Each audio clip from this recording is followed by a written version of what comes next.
This is What Happened to Asia. The story of Asia begins in 1981, in the heart of the British progressive rock scene. The music world was changing. Punk had torn through the 70s, and synthpop was on the rise. Progressive rock bands, once dominant, were losing ground. That's when a group of legendary musicians came together to form something new. Asia was a supergroup, and that's not an exaggeration. Its original lineup featured John Wetton of King Crimson and UK on lead vocals and bass, Steve Howe from Yes on guitar, Jeff Downes of the Buggles and Yes on keyboards, and Carl Palmer of Emerson, Lake and Palmer on drums. Each of these musicians had already conquered the progressive rock scene. The idea was simple: take the virtuosity and complexity of prog and blend it with more accessible, radio-friendly songwriting. Their debut album, Asia, dropped in 1982, and it exploded. Fueled by singles like Heat of the Moment, Only Time Will Tell, and Soul Survivor, the album spent 9 weeks at number one on the Billboard 200 in the United States. Asia went quadruple platinum in the US, a rare feat for a band made up of prog veterans.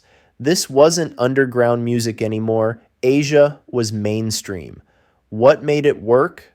For one, the songs were more compact and melodic than their earlier prog work, but they still had a layer of complexity that gave them depth. Wetton's soaring vocals, Downes' sweeping synths, Howe's sharp guitar lines, and Palmer's signature drum work came together in a perfect storm of polished, passionate rock. For a brief window in the early 80s, Asia was arguably the biggest band in the world. But with supergroups come supersized tensions. By 1983, cracks had already begun to show. Their sophomore album, Alpha, was released that year. And although it went platinum and produced hits like Don't Cry and The Smile Has Left Your Eyes, it failed to match the massive success of their debut. Behind the scenes, creative disagreements between Wetton and Howe were growing. In 1983, just before the band's world tour, John Wetton was fired from the band. Greg Lake of Emerson, Lake and Palmer fame stepped in temporarily for a high-profile show at the Budokan in Japan, but he didn't stay. By early 1984, Wetton was back, but Steve Howe was gone, replaced by guitarist Mandy Meyer for the next album, Astra, in 1985. That album fell flat commercially and critically. It didn't help that musical trends were shifting. MTV was pushing newer, edgier acts, and Asia's sound was starting to feel dated. After Astra, the band effectively disbanded.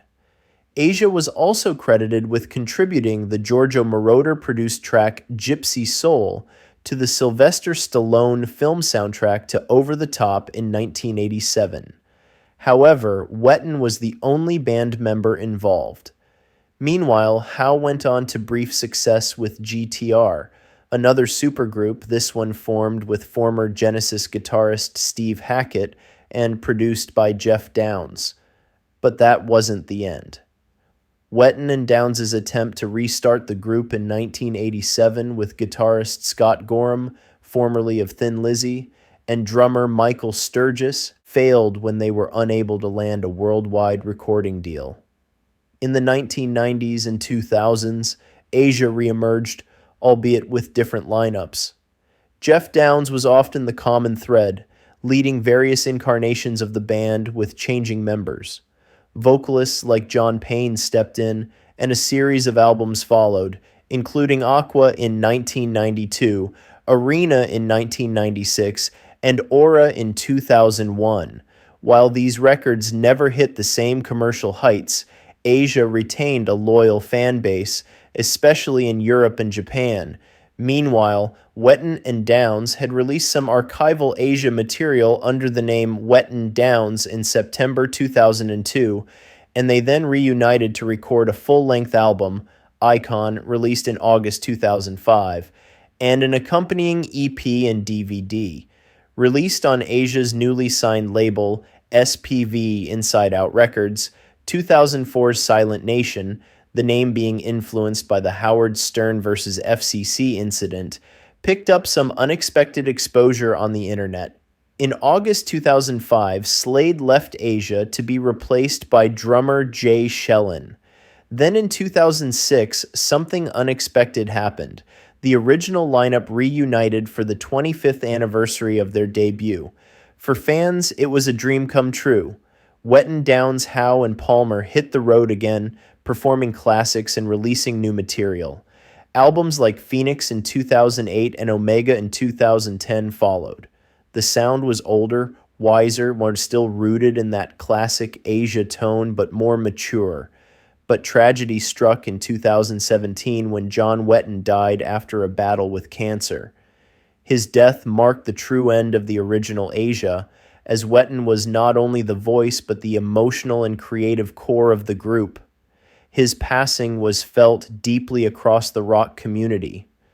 Musicians from King Crimson, Yes, and beyond paid tribute to his talent and impact. After Wetton's death, Carl Palmer stated that Asia would continue in tribute, with Billy Sherwood, also of Yes, stepping in on bass and vocals. The band toured with Journey in 2017, honoring Wetton's legacy while introducing the music to a new generation. The band toured the U.S. in summer 2024. Carl Palmer announced that he would not be on the tour, although he said, "I plan to eventually embrace the music of Asia again at some point in the future." The tour saw a new lineup of Downs, along with Virgil Donati on drums, John Mitchell on guitar, and Harry Whitley on bass and vocals. In June 2025, the band announced that they had been signed on by Frontiers Music to release several albums, including a new studio album set to be released in 2026. So, what happened to Asia? The band as it was in 1982, that original dream team, is gone. Steve Howe has focused on his long-running work with Yes. Carl Palmer is actively touring with Carl Palmer's ELP legacy, keeping the spirit of Emerson, Lake and Palmer alive. Jeff Downs is still active in both Yes and other Asia-related projects. In 2019, Asia celebrated its legacy with a live album titled Symphonia, live in Bulgaria 2013, featuring Wetton during one of his final tours. Today, Asia's legacy lives in a few different forms: tribute acts, new iterations led by Downs or Palmer, and of course, in the music that continues to find new listeners, especially through digital platforms and classic rock radio. Asia may not be the household name it once was, but its impact can't be overstated.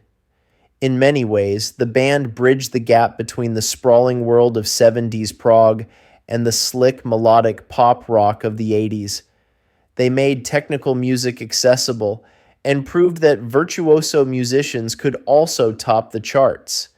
Heat of the Moment remains an anthem, a time capsule of early 80s rock excellence, but deeper cuts like Wildest Dreams and Time Again show just how layered and ambitious their sound truly was.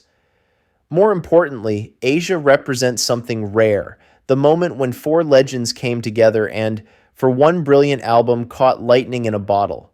So what happened to Asia? They rose fast, they burned bright, and while their time at the top was short, their influence continues. Their music still inspires nostalgia, curiosity, and admiration. In the end, Asia wasn't just a supergroup. They were a reminder that even in the ever-shifting world of rock, there's still room for melody, craftsmanship, and a little bit of magic.